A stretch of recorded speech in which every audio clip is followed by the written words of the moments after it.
Bismillahirrahmanirrahim. Assalamualaikum warahmatullahi wabarakatuh. Saya Fatih, NIM 2222-1050-20048. Saya di sini akan menjawab tugas UAS dari Matkul Mikro Islam. Yang pertama yaitu adalah deskripsikan secara runtut perbedaan dan persamaan pemikiran Abu Yusuf, Ibnu Taimiyah, Ibnu Khaldun, dan Al-Ghazali mengenai mekanisme pasar serta paparkan konteks konstitualisasinya di zaman modern khususnya di Indonesia. Di sini disuruh menjelaskan tentang perbedaan dan persamaan.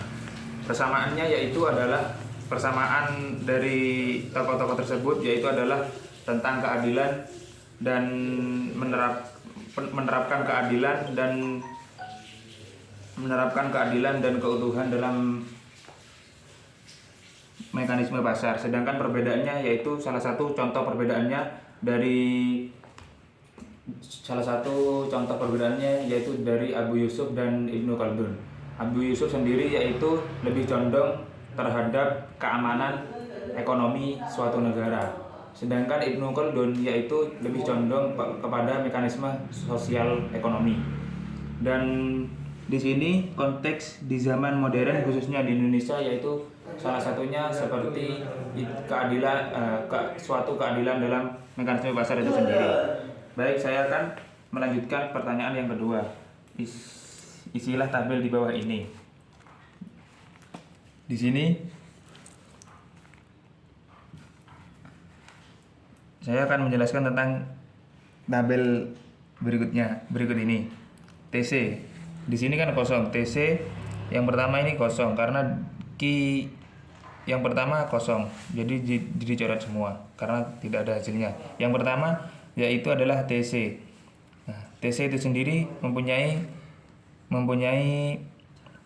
rumus yaitu TC rumusnya VC plus FC. VC plus FC yaitu adalah atau bisa dibalik VC ditambah FC sama dengan VC. VC itu sendiri yaitu adalah 5.000. Jadi 5.000 ditambah FC. FC-nya 1650.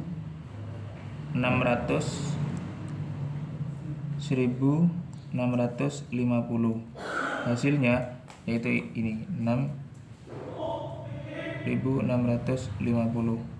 Ini hasilnya TC. Dan AC. Sekarang lanjut yaitu adalah AC. AC itu sendiri rumusnya TC dibagi Q sama dengan 6. TC-nya kan 6,650 dibagi Q-nya 10. Jadi hasilnya 665. Ditaruh di sini 665. Sedangkan AFC yaitu rumusnya adalah VC dibagi Q sama dengan VC tetap sama yaitu 50, sedangkan Q yaitu adalah AFC Q adalah 10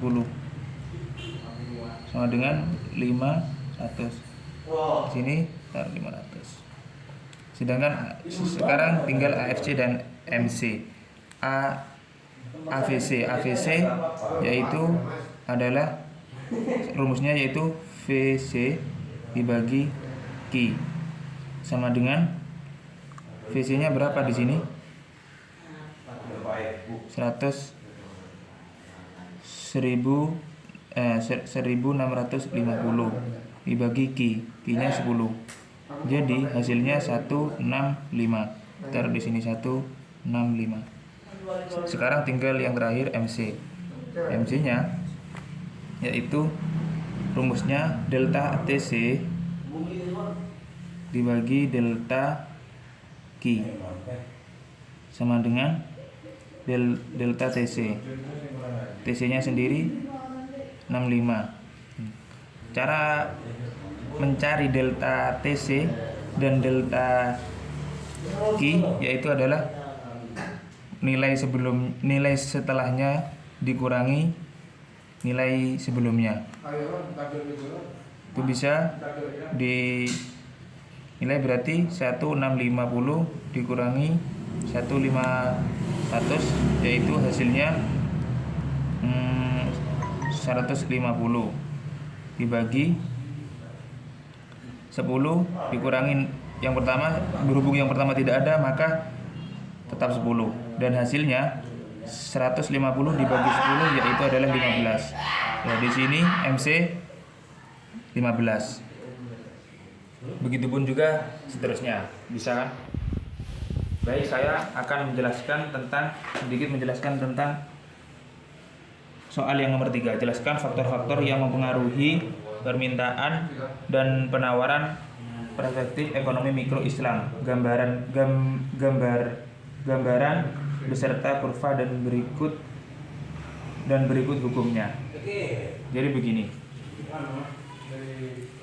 Penawaran itu sendiri yaitu adalah hubungan harga dan pendapatan. Sedangkan permintaan yaitu adalah hubungan harga dan pendapatan. Sedangkan penawaran itu sendiri yaitu adalah hubungan antara biaya produksi dengan teknologi. Nah, di sini saya akan menjelaskan tentang sedikit menjelaskan tentang kurva permintaan dan penawaran. Jadi begini, di sini permintaan dulu. Ibaratkan saya konsumen. Di sini saya akan memberi harga barang tersebut yaitu 5 juta.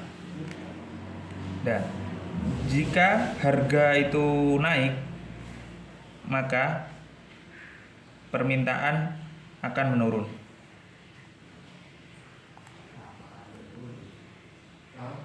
Jika harga itu diskon atau harga itu menurun menjadi 3 juta misalnya, maka permintaan akan naik. Jika harga itu turun lagi menjadi 1 juta, maka permintaan akan lebih naik. Begitu juga seterusnya. Jadi gambaran kurva permintaan yaitu adalah seperti ini. Sedangkan gambaran kurva penawaran yaitu adalah biaya produksi dengan teknologi. Contohnya saya di sini akan menjadi produsennya. Misal di sini seperti minyak atau cabai. Misal saya penjual cabai. Cabai sekarang harganya naik. Maka cabai di sini harganya naik. Sekarang mungkin 100.000. Maka di sini saya akan menjual barang itu semakin banyak karena harga barang tersebut naik. Misal 10. Saya menjual 10 kilo. Sedangkan jika harga itu menurun, harga cabai yang saya jual itu menurun 50.000, maka saya akan menjual semakin sedikit. Kenapa? Karena saya menjadi produsen. Ini adalah salah satu bentuk gambar kurva penawaran. Baik, itu saja yang bisa saya sampaikan dengan soal nomor 3. Saya akan menjawab soal nomor 4. Soal nomor 4 yaitu adalah jelaskan pemahaman Anda tentang distribusi produk dan jasa dalam ekonomi Islam. Nah, pemahaman Anda tentang distribusi. Distribusi itu sendiri yaitu adalah suatu distribusi itu sendiri yaitu penyaluran dan penyaluran barang dan penyaluran barang dan harga. Contoh salah satu aspek dari itu yaitu adalah pendapatan dan kekayaan atau mobilitas. Sedangkan contohnya seperti zakat, sedekah dan lain sebagainya. Itu di bidang harga, di bidang barang. Sedangkan di bidang jasa itu sendiri seperti ongkos seperti sopir dan seperti jasa-jasa yang menerapkan tentang zakat-zakat di dunia modern sekarang ini. Baik, itu saja yang bisa saya sampaikan tentang soal nomor 4. Saya akan melanjutkan tentang pertanyaan nomor 5. Jelaskan pengertian distorsi pasar, jenis diri dan solusi pemerintahan dalam penyelesaian distorsi pasar. Nah, distorsi pasar itu yaitu adalah suatu harga yang tidak sesuai di dalam lingkungan di dalam lingkup pasar. Nah, contohnya yaitu adalah monopoli atau oligopoli. Nah, monopoli itu apa di dalam distorsi pasar itu sendiri, dan oligopoli itu apa?